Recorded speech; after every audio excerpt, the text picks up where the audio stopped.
দার্জিলিং এর কমলা লেবু থেকে বর্লি মাছ, শিলিগুড়িতে গিয়ে ধুতি পাঞ্জাবি চুরি যাওয়া থেকে ট্রেনের ঠায় দাঁড়িয়ে কলকাতায় ফেরা, স্মৃতিচারণা করতে গিয়ে মন ভার বুদ্ধদেব ভট্টাচার্যর, মন্ত্রিসভার অন্যতম সদস্য অশোক ভট্টাচার্যর। পাশাপাশি তিনি বলেছেন, যারা সুস্থভাবে রাজনীতি করেন, বুদ্ধদার চলে যাওয়াটা তাদের কাছে বড় ক্ষতি। অশোক ভট্টাচার্য জানিয়েছেন, মন্ত্রী হওয়ার আগে শিলিগুড়ি এলে তাঁর বাড়িতেই উঠতেন বুদ্ধদেব। দার্জিলিং মেলে যাতায়াত করতে পছন্দ করতেন, একটা ছোট ব্যাগ সবসময় তাঁর সঙ্গে থাকতো।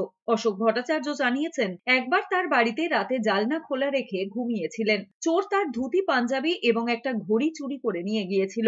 অশোক ভট্টাচার্য জানিয়েছেন, তারপর তার একটা পাঞ্জাবি পরে কলকাতায় ফিরেছিলেন। সার্কিট হাউসে উঠলেও তার বাড়ি থেকেই রান্না করা খাবার যেত।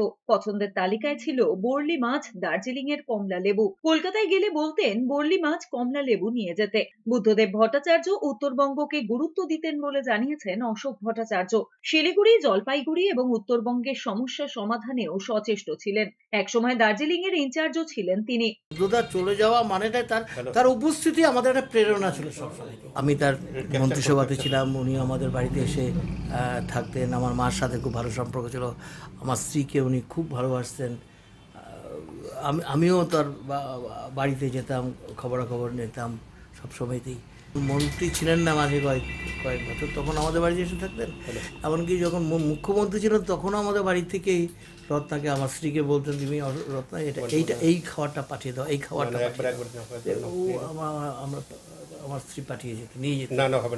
মুখ্যমন্ত্রী হয়েও মুখ্যমন্ত্রী হিসেবে আমাদের বাড়িতে উনি এসেছেন।